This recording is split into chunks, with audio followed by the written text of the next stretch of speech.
Kia ora e te whānau, ko Hayden toko ingoa.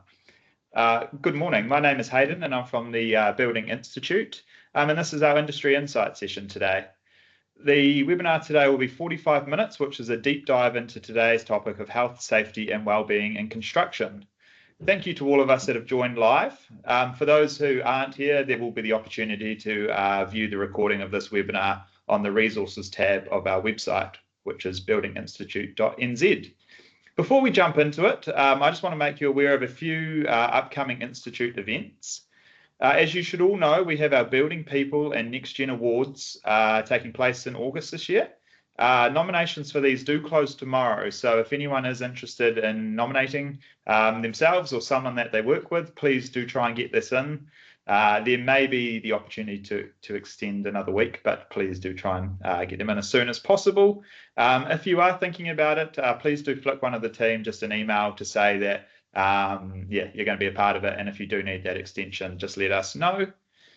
We've also got our Building Legends series now live for 2025, and the first one is kicking off with early contractor involvement before leadership and culture. And later in the year, we'll have a session on navigating industry guidance and contract updates. So these are always great to join, and we encourage you to join them if you're able to. Getting into it now, today I'm pleased to welcome three great guests who I'll get to introduce themselves. So first up, we have Michaela Murray. Michaela, are you able to introduce yourself? Cool. Kia ora. I'm Michaela. I am based in Christchurch for Cook Brothers Construction, and I'm their Health, Safety, Sustainability and Quality Manager. Awesome, thank you. And Anntonina? Hello, Falava, and kia ora, everyone. My name is Anntonina, and I'm based in Auckland with Hawkins Construction at the Auckland Airport. Awesome. And Natalia? Hi, I'm a PhD student at Massey University. I'm almost finishing there. I developed a framework for safety culture, and I'm happy to start a new job. I'm starting a new job this week, so I'm very excited about it. Awesome, and thank you to all three of you for joining us today. So the first topic we're going to delve into today is diverse pathways into health and safety. So I'll get you each to explain a little bit about your journey into the world of health and safety, what drew you to this space, and any pivotal mentors or moments throughout your career that have helped shape where you get to today. So we'll start with you, Michaela, and then feel free to jump in, anyone else, if they've got any points as well. Cool. So my background is actually as an emergency nurse. I went straight out of school, studied nursing and worked in the emergency departments up in Auckland and in Christchurch. I actually specialised as a paediatric emergency nurse. I then shifted to Queenstown, and it was quite a small emergency department, and thought I would do a season up on the ski field in their medical centre. And since then, I took on about 4 years where I managed a few medical centres up on the ski fields throughout the South Island, which involved just bringing doctors, nurses and physios in each season, training them up, managing the operations, and then shutting it down at the end of the season, which was great because then I got the summer off, which was a great gig. And then actually someone approached me and said I was finishing up on the ski fields, and they asked if I was interested in health and safety in construction and taking on a coordinator role. So I took that role more out of interest than anything else. The health and safety manager at the time who hired me had also been an ex-nurse. So the ethos of health and safety in the company was already quite established, so that it was like people focused and had that really like health focus underpinning it. So that is what piqued my interest, and I haven't left. I now have sustainability and quality in that space, and I have studied with SIT to do a postgrad dip in occupational health and safety. And there's been really cool opportunities in the career. I guess I never ever thought when I started nursing that I would leave the profession and I'd end up in health and safety and construction. But yeah, I now sit on an international board as an intern, which has been really eye-opening just to see that collaboration around the world for health and safety and the influences there. And I sit on our executive team at Cook Brothers. So seeing how I can influence from that leadership point of view and decision making has been really cool. Yeah, that's awesome. What an amazing journey from a nurse to where you are now. Yeah. It's been a ride. And what about yourself, Anntonina?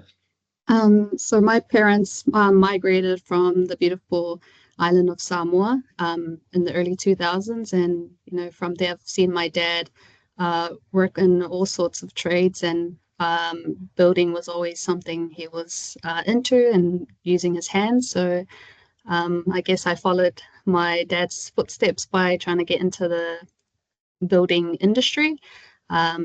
At the age of 15, I told my parents I wanted to be a builder, and my mum and dad said, hell no. My mum actually wanted me to go into nursing or being a teacher. I told them, okay, well, if you don't want me to be a builder, I'll maybe try out architecture. So in 2017, I was granted a Keystone Trust scholarship, where I met my awesome mentor, Natasha Pusininski, and she pretty much had guided me throughout my studies and sort of insight into the construction world. So by 2019, after going down to Wellington and not liking architecture, I came back up to Auckland. And in 2019, I sat down with Terry Buchan at Hawkins, where they gave me the opportunity to be a summer intern for a car handling facility project at the Port of Auckland. 2020 came and they told me I had to go back to school, but I wanted more site experience, so I asked if I could be a labourer. So I laboured at the Port of Auckland, and I guess from there that's where I started getting into a bit of health and safety, but not too much. I was wanting to come out as a foreman or anything in site operations. By 2021, they asked if I wanted to join the Hawkins cadetship program. And on my first week at the data center project in Westgate, I got told off by a senior health and safety advisor for not having my safety glasses on. And I guess that's how I was introduced to health and safety, because then they partnered me up with that lady, Karen Barrick. And I started my health and safety module with her, which was meant to be 3 months. It ended up being 1 year. From 1 year, it was 1.5 years. And it pretty much took up my whole 2-year cadetship program. So from 2023, I graduated, and I decided at that moment I did not want to go into being a foreman. I wanted to be a health and safety advisor, which I was given the coordinator role. Mid-2023, I was an advisor. I came onto the enabling works for the domestic jet terminal project. And so I've been a health and safety advisor ever since then. Wow, awesome. Yeah, an awesome journey as well. And then yourself, Natalia? Well, I'm from Argentina. I've been working there, implementing different type of systems in different off-site construction companies and helping them to implement the IT systems. And I be always the link between IT and the construction's off-site members there. And then I move on to New Zealand to do my PhD, to pursue my PhD about promoting safety culture, and where I analyze more than 40 tools. And for 1.5 years, I've been teaching project management at Otago Polytechnic. And yes, now I'm starting a new role in an IT project management company here in New Zealand. Awesome. Cool. Thank you for those. So we'll get stuck into the first topic, which is around demystifying health and safety. So feel free to jump in, whoever wants to start first. But what do you think are the biggest misconceptions people have around health and safety? And how do we respond to, when people say health and safety is just about ticking boxes? Anyone want to go first? I'm happy to jump in. I guess, geez, the biggest misconceptions are the age-old ones that everyone's heard. I guess that it is tick boxing, that it's a hindrance to productivity, that it's driving the cost up of construction, and that it's all about paperwork and the clipboards and stuff like that. I guess I've come in post the Health and Safety at Work Act, where a lot of that mentality started to change. And I was inducted into a completely new way of thinking. So it's kind of been my ethos from the beginning.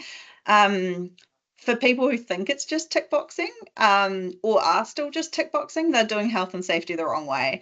And I think the way that health and safety can be looked at these days is as a huge, you're almost like, I don't know, a change maker, like to change the perception of it. There's so many skills that come with that, like developing relationships, setting up processes, etc. So they can be such an integral part of the operations that often can save money, can speed up processes. But yeah, it's just allowing them to have that influence across the whole part of construction for them to be able to see where they can help.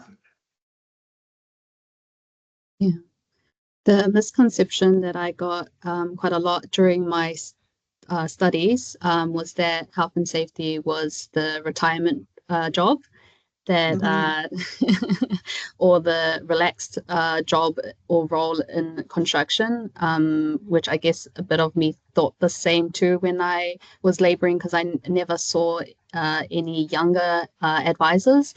But then again, the older advisors had such wealth of knowledge. So, you know, to be at that position as well, you would have had to done a lot of years in construction to gain experience and all.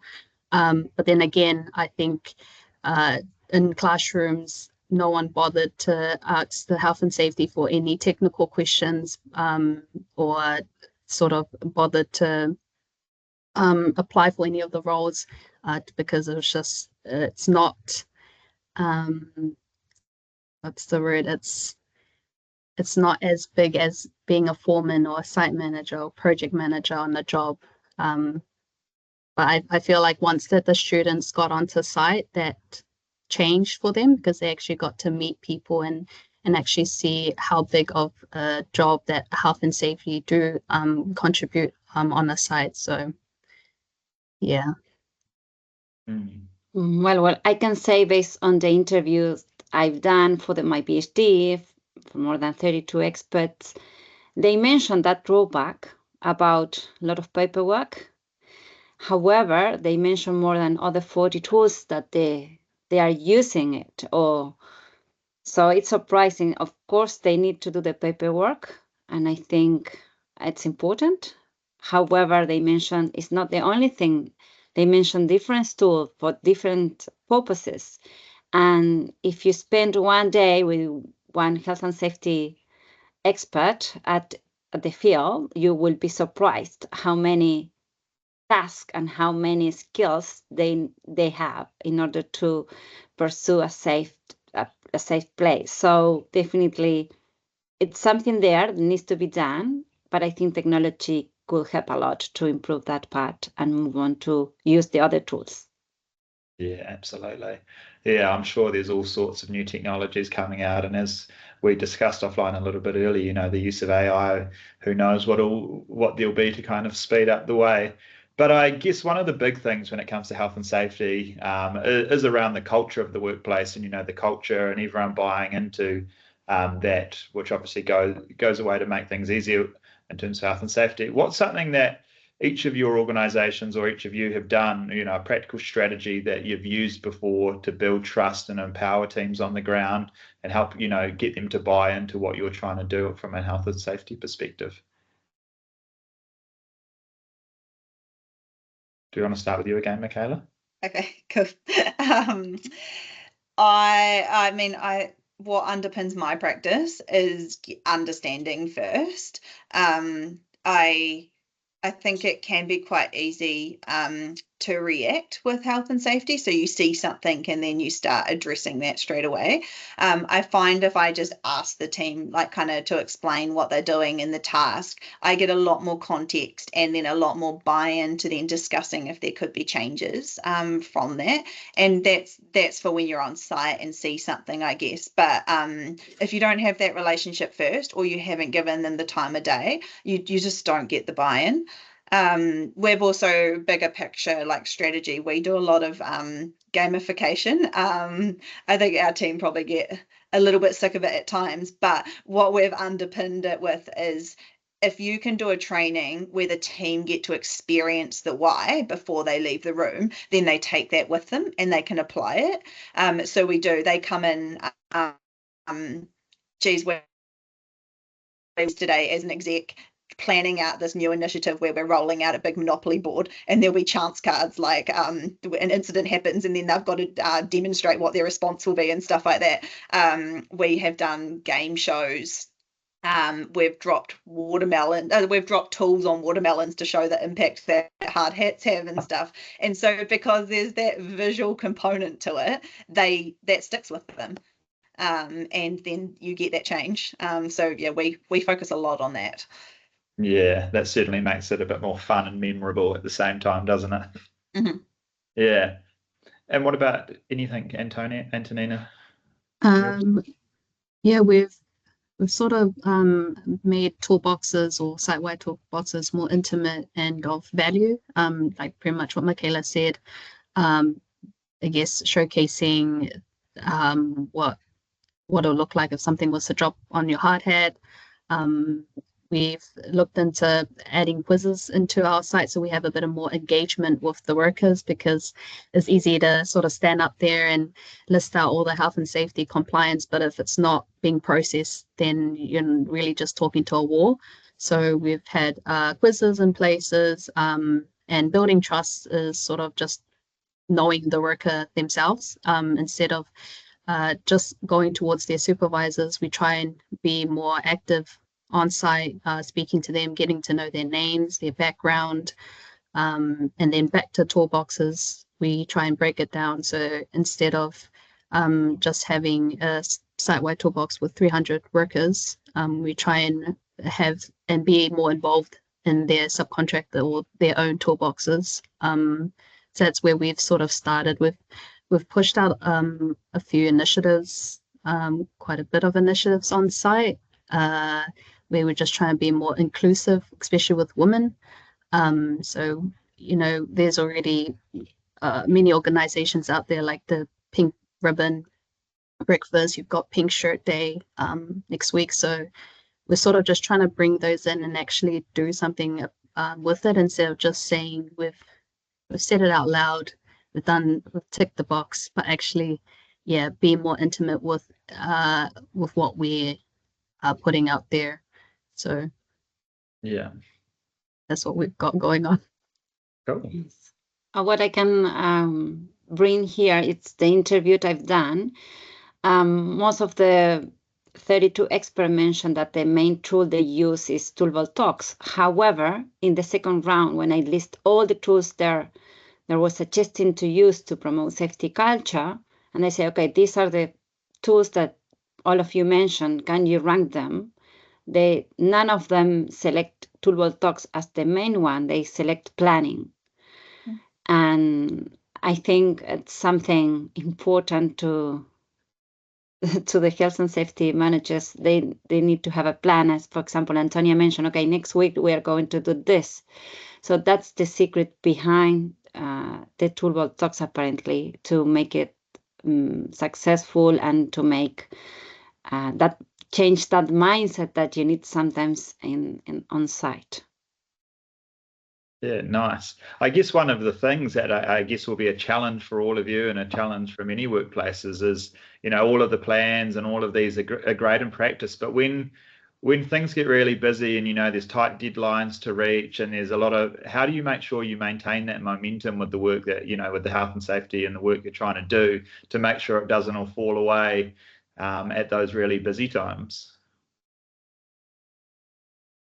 We implemented a program called Reset. So it's a revision of WorkSafe's Take 5, but we just cookerized it. And essentially that's in our lingo. We've actually we rolled it out with the team with a game show, where the first round of the game show, they were under pressure. So they had to answer all these questions with a timer going. And then the second round, we did questions and they had as much time as possible, but they needed to, like, the focus was more on getting the question right. So it demonstrated to the team that under pressure, they can't actually engage their decision making as well as they can if they step back. And so that whole thing was step back and go into your blue brain, which we use a red brain, blue brain kind of philosophy here, so that they can replan. And that's what we do. So again and again, if a project is under pressure, if red flags are coming up, our management team will be like, you guys need a reset. And whether that's just a reset on the site team or it's a big reset planning meeting, that is determined like by the team and based on the situation. But yeah, that's one of our core tools there. Yeah. That sounds fun. I will probably adopt that idea. It might get a bit competitive, but I guess on our job we've got a big health and safety team. There is currently 4 of us here at the Auckland Airport, and so I think we kind of just use that to spread out the workload and sort of spread ourselves out amongst the different teams that we've split here at the project. So we've got one team working on the northern side of the job, and then the south, and then sort of the pier. And I think that helps with sort of slowing things down with the site operations team. So now that they've got more access to us and our time, we're sort of able to help them with a bit of planning and I guess just telling them to pause every now and then. But we've just sort of kicked off last year, so the team is growing, and we'll probably try and implement something around a sport or a game. So that's us. Fun. Yeah. And another results that I got from the interviews was that in order to change mindset, they use a lot daily awards or recognitions daily, small recognitions that are better than one big prize at the end of the year. So they mention most of them that instead of having the prize of the year, they're trying to do weekly or every 15 days or even every day recognition or awards, like a voucher or something for a special recognition for different employees. Yeah, and then it gets people have something to aim for, at all points rather than just one point of the year as well. Moving on to the next topic, and traditionally it used to be health and safety, but over time there's been that introduction of wellbeing into the health and safety conversation. So how are you and your teams currently approaching wellbeing in the workplace? Is there anything in particular that you feel like is working well, and what still feels like a bit of a work in progress when it comes to wellbeing? We'll start with you again, Michaela. Okay. Does anyone else want to go first? Yeah, I'll go for it. As I mentioned, we've got a few sort of initiatives, or we've got a year planner where we're trying to aim to do something every month with the team on site. And so what we had last toolbox, or in the past month, we had Health 15 come in, and those guys they spoke up. Our speaker spoke on stroke and prevention of it, and then we also had people come in to check people's blood pressures and all of those health checks. And I didn't have that when I first started 4 or 5 years ago, and I don't know if it's always been a thing within the industry, but it's now actually checking people's health, and it goes hand in hand with their well-being. If they're healthy, then you hope that their well-being is also good as well. So that's one of the initiatives that we had rolling out. And then in terms of well-being, we are trying to just have more engagement with our workers by setting up little groups such as like a women's lunch, stuff like that. Something outside of the job, or an hour where you can sort of step out and I guess gossip in a nice way, but still just get that sort of interaction you can't really find the time to if no one books it in. So that's what we've been trying to roll out here in this big job. Well, I can mention for well-being, there are many interesting surveys, like Safety Climate or the Norwich survey. However, after interviewing more than 32 experts, none of them mentioned that they're using this type of survey that give you very well view about the well-being of your team. And when I asked about them, some of them, they knew it, they know about them, but some of them, they were not, they didn't know about them. And when I explain a little bit how it works, most of the drawback of these surveys are they are too long to implement. And then who is going to analyze the data? What we are going to do with that? So I think well-being, it's important, and it's a little behind how it's been measured in New Zealand. It's a really hard one. It's a very, very hard one. We try really hard. I guess one of what we've really tried to do is make sure we take a holistic approach. So we've really tried to make sure we build wellbeing resilience within the company as kind of our first point of call. So about 5 years ago, we hired Nat Fraser, and she's a sports mental skills coach. She works with a lot of Olympians and stuff as their mental skills coach. And so she came in and has implemented programs over the last year to help build that resilience.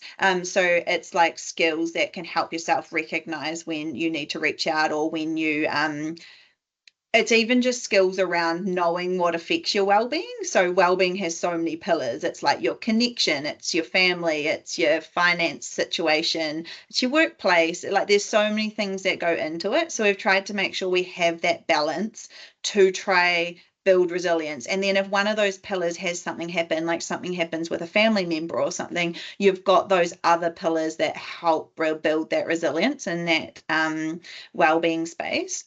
So that's what Nat's done really well on. Our most recent initiative is when we do our health monitoring with the team. She comes and sits in the room next door, because what we found is she has an amazing connection with anyone, and she's got that persona where people just naturally open up to her.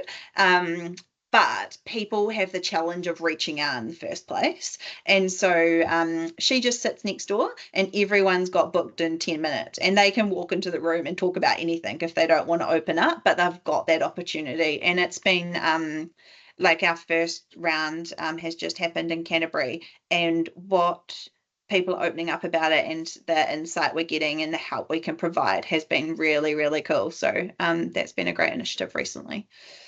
Yeah, it sounds like some great initiatives. Do any of you have any tips or, advice for maybe organizations that are still new to their journey in terms of providing well-being within their organization, or anything that companies could do potentially to start? There's really cool frameworks out there. I use the Business Leaders Forum framework for that holistic approach, and I think their cornerstones are like protect, support, foster, and reclaim, I think. And so it's looking at all kind of parts of the cycle. And so I often refer back to that. It'd be quite good for a company coming into it. Yeah. And was there a bit of a journey, or, from when you start to introduce these things, the willingness of people to adopt and take part in it all, or did you find most people were pretty receptive to and just kind of got stuck in? The older ones kind of took a bit of time to sort of get their buy-in or just engagement in it. But so far, I feel like everyone is now moving with the time and just getting on with it, which has been good. And even workers on site. So I feel like anything that you try and introduce into the job, if your upper management team are, all for it and pushing it, then you'll find that everyone else will do the same. So it's been good. It's been good on our job.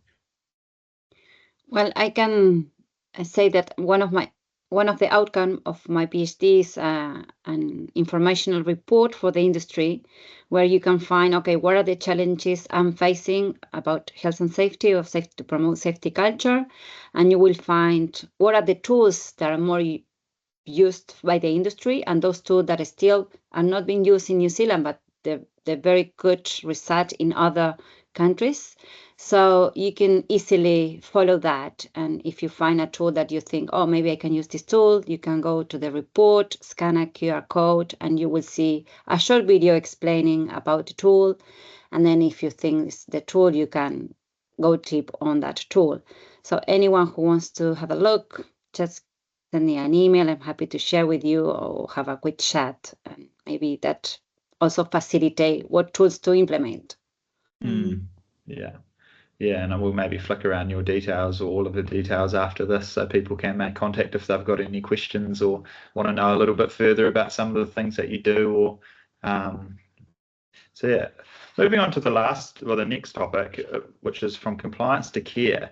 So how do you think we should be measuring success in health, safety and well-being today? And are there any new or creative approaches you've seen to understanding safety and well-being beyond just incident data?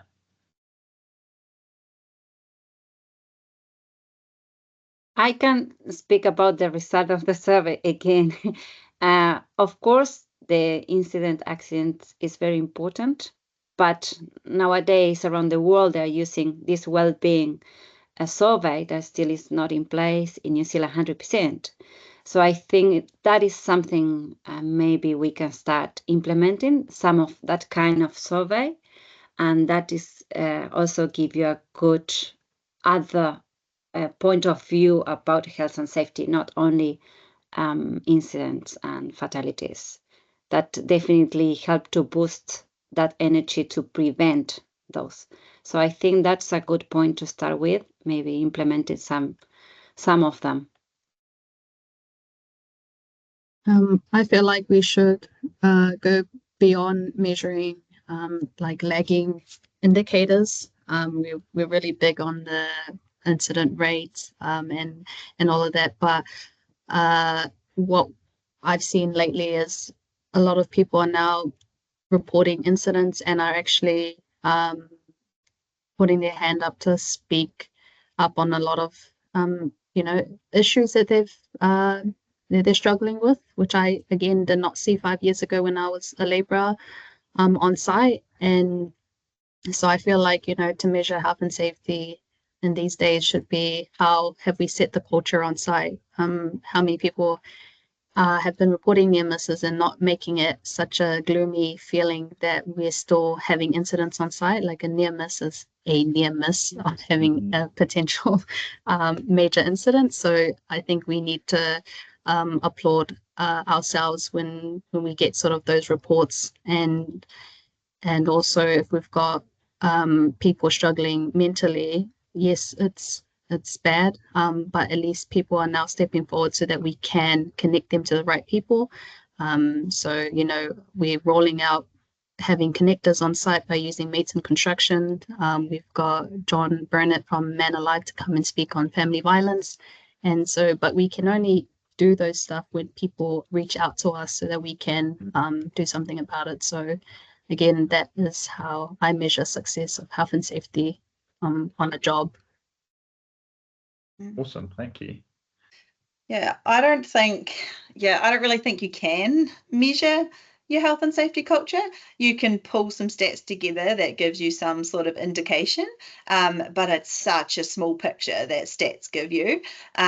Whereas like a health and safety culture is so big, it's like it's a feeling, it's how people react, it's attitude on site. So, but there is some really cool stuff coming through, like incidents are becoming such a small part of the metrics, and like well, what our team just pulled, well, not my team, it was actually our awesome systems team just pulled together a great dashboard on Power BI for fatigue, which gives us so much more insight into where we can help the team and put like safeguards in place.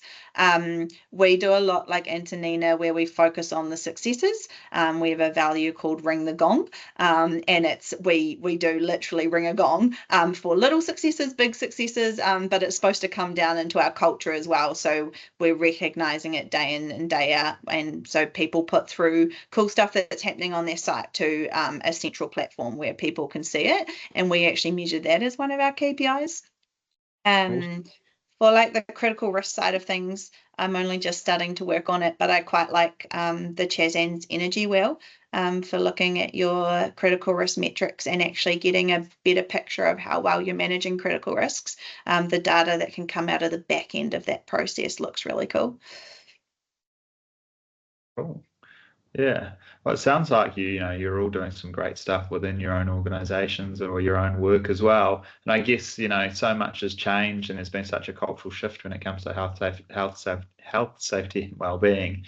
If you can look forward maybe 5 years, where do you think the future of this might go, or is there anything you want to see moving forward, introduced or changed?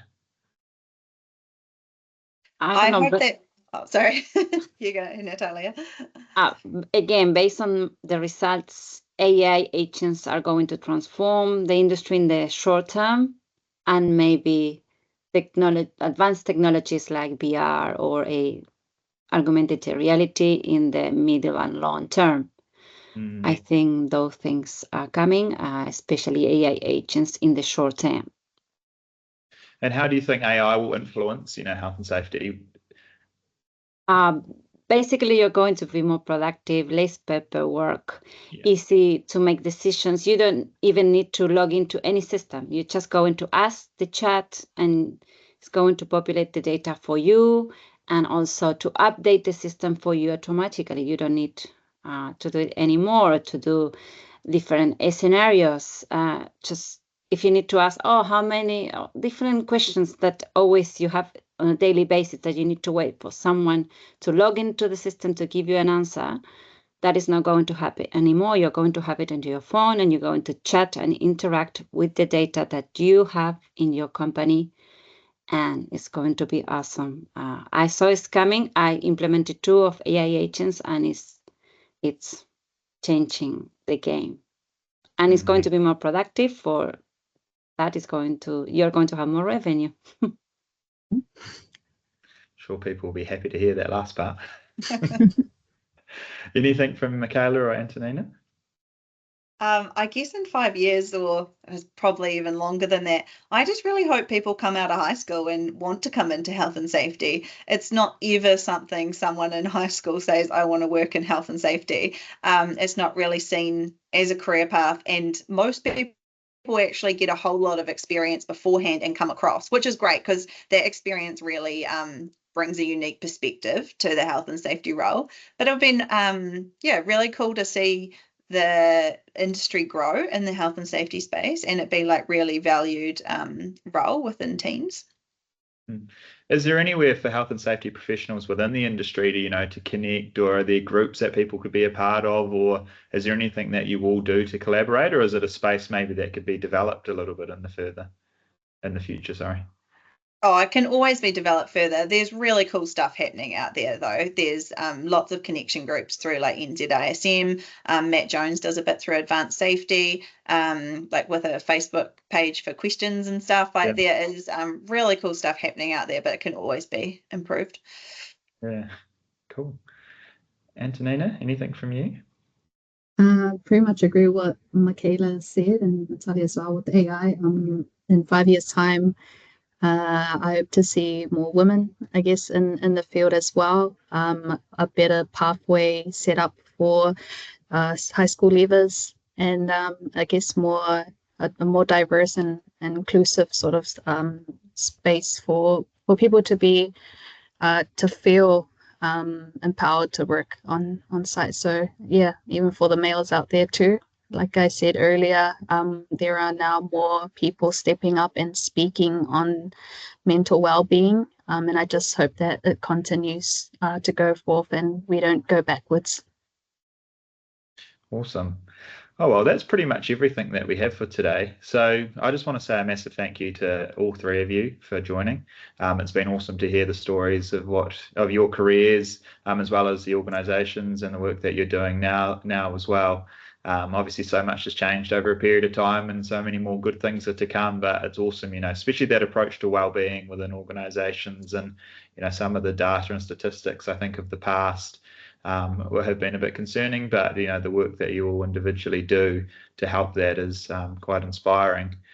For the members that have been online today to join, thank you for listening. Hopefully there'll be more people that will check out our resources tab on our website and listen along to this, because I think there's plenty to take away from it. We do, in terms of our awards, have a health, safety and wellbeing category. So if anyone does have anyone that they want to nominate for that, please do before the end of next week. But yeah, it's been a pleasure to host the webinar today. Thank you to everyone again, and we look forward to seeing you again sometime soon. Thank you very much. Thank you, Hayden. Thank you. Thank you, everyone. Thank you. Bye.